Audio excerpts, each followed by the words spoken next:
On today's Tech Help for Churches, podcasts on Google Play Music.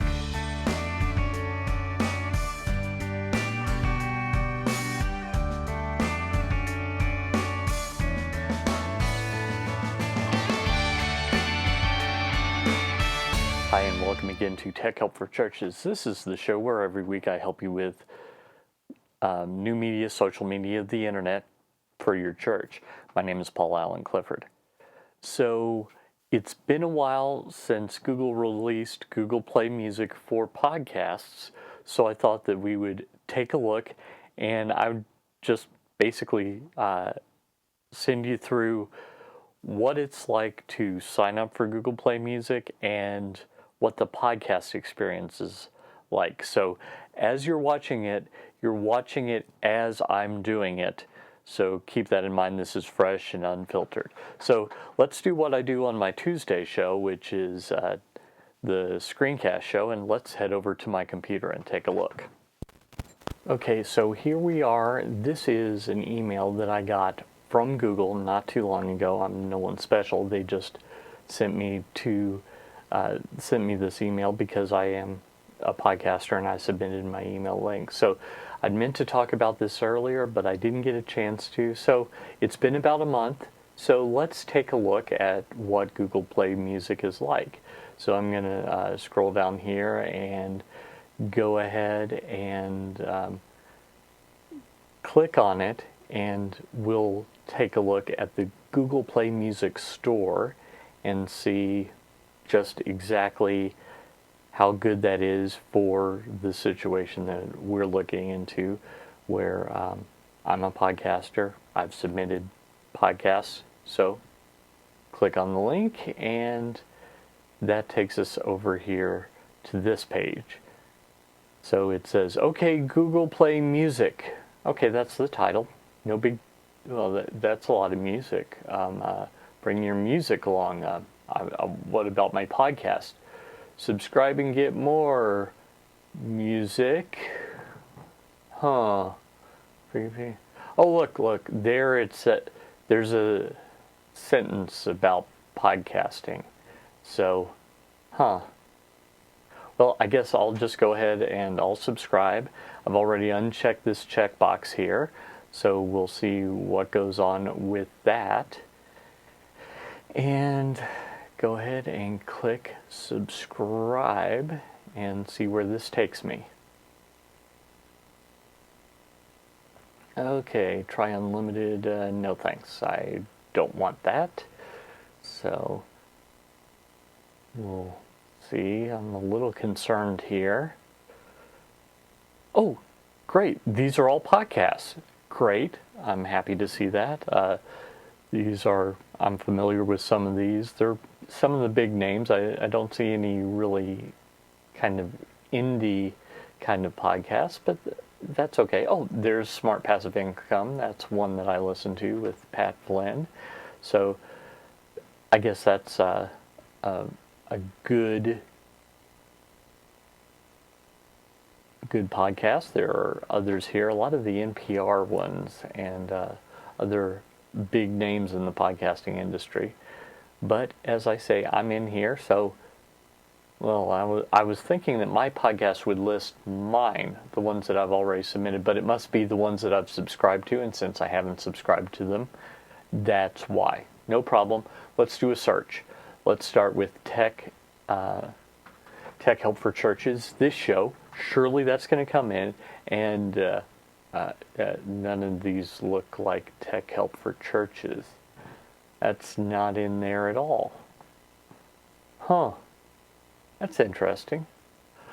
Maybe my original show, Technobabble. So let's do that.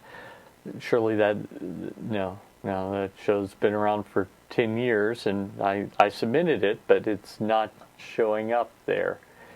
In fact, nothing even remotely close. Okay, the churchtechcast.com screencast show, my most popular show. I'm sure that that's going to show up here, and nothing. Zero. Goose egg. Huh. Oh, the churchtechcast.com Q&A show. maybe that'll show up. Q&A show? Maybe? No. Oh, maybe I shouldn't have put in the question mark. I'm just surprised, that none of this has shown up yet. So that's really confusing to me. I mean, this is Google. They should be good at search, right?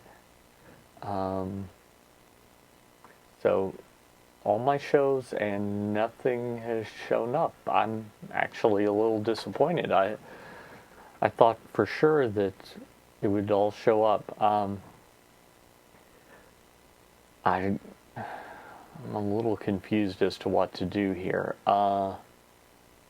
Maybe if we go to one of the categories, maybe religion and spirituality, maybe I'm in there. Let's see what we've got here. Oh, well, there are some familiar faces. There's Joyce Meyer, for example.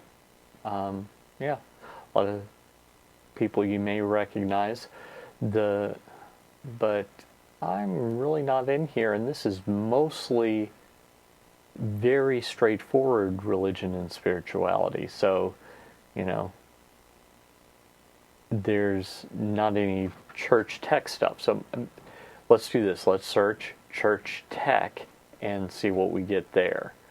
So do that, and when I scroll down, oh, there I am. There and there. So it is in fact the case that finally I found it under the category Church Tech. I'm a big fan of that. But there were only 8 podcasts in here.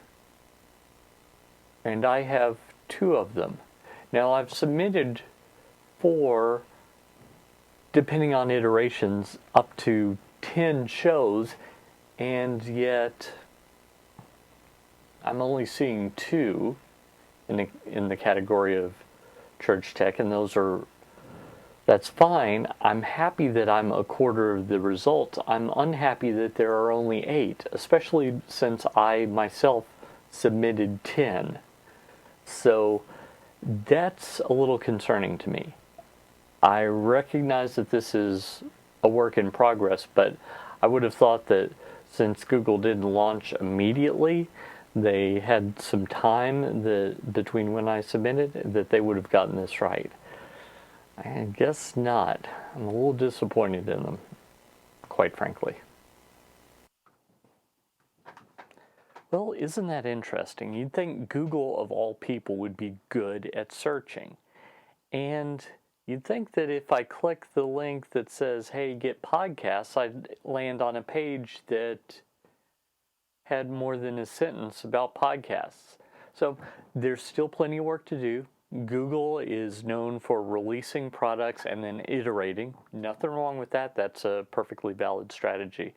Unlike Apple, whose strategy is to release something that they claim is perfect and then get better, Google starts with something that they say, needs some work. So it still needs some work. That doesn't mean that it won't eventually be good. So maybe sooner or later it will be. I hope that helped you, and I hope that you like this content. And if you do, head over to trinitydigitalmedia.com/newsletter, and there you can sign up for my email newsletter, where I'll send you all sorts of church tech tips, tricks, and discounts on courses that I offer. Until next time, this is Paul Allen Clifford with trinitydigitalmedia.com. Go out and change eternity.